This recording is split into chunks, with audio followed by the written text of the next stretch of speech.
Manziel threw at Texas A&M's Pro Day yesterday. This is the second time in less than a week that Manziel has thrown in front of NFL scouts.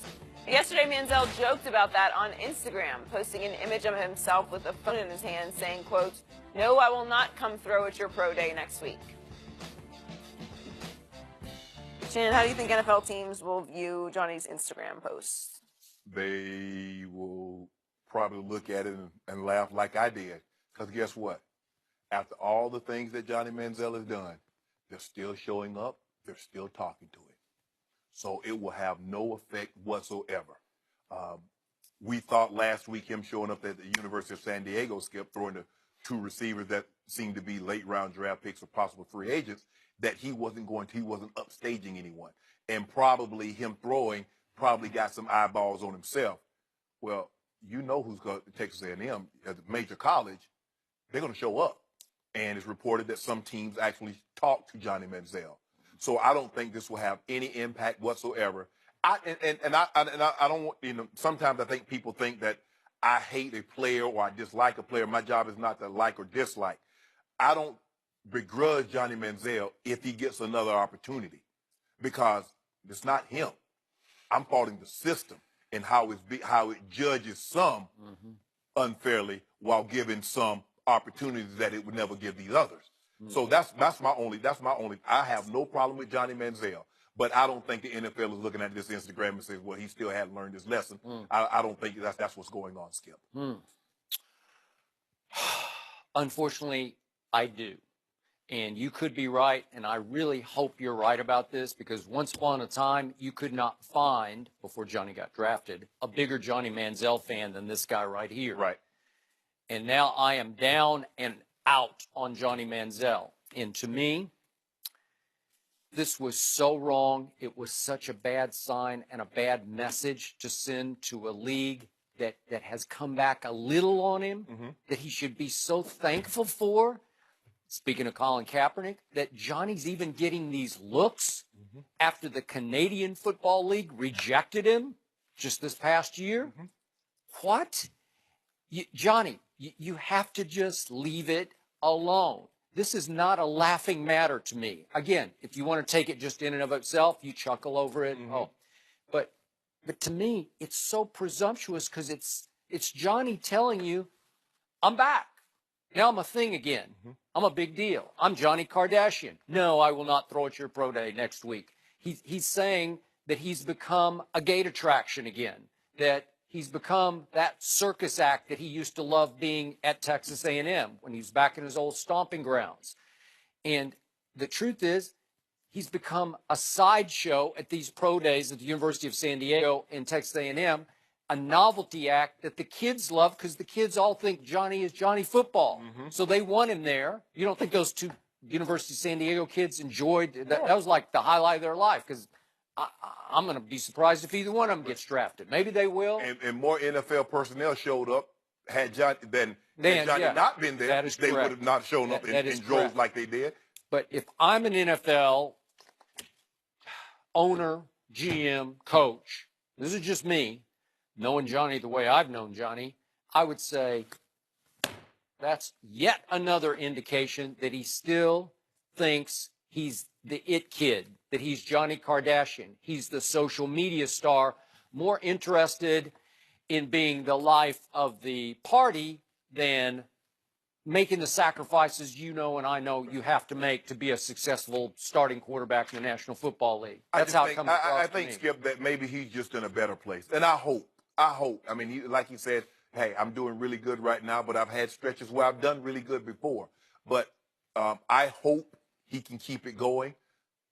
I wouldn't be disappointed if he got an opportunity to play, but I think, given the circumstances, I think I hate saying this, Skip, but I do feel that Johnny is closer to coming back and getting an opportunity to play quarterback in the NFL than Colin Kaepernick.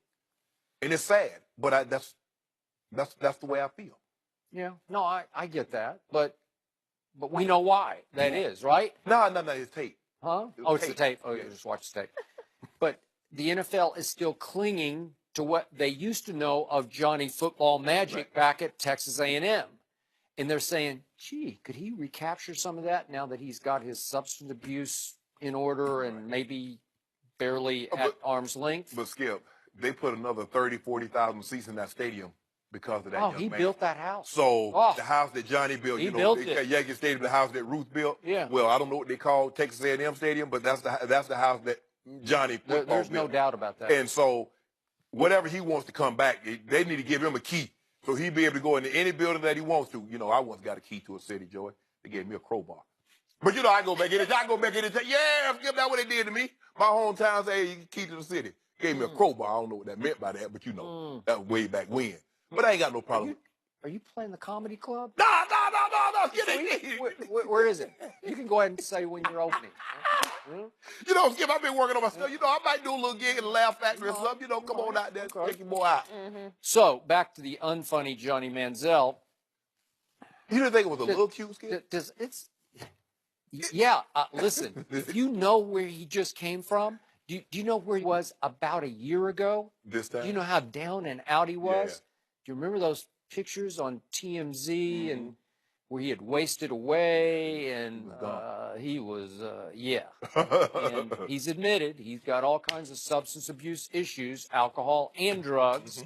And now, by all accounts, by all reports, he has been clean and sober for a while. I'm not sure how long, maybe 6-ish months or so.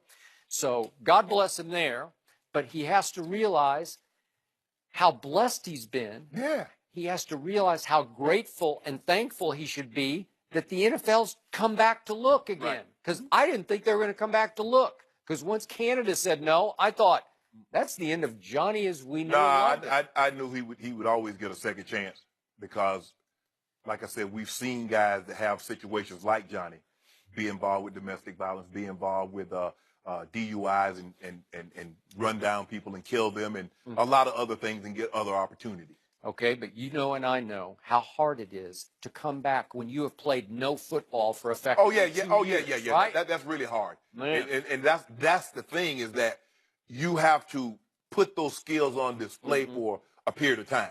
And to be out for a particular sport, and that's why I say it only gets harder for Cap.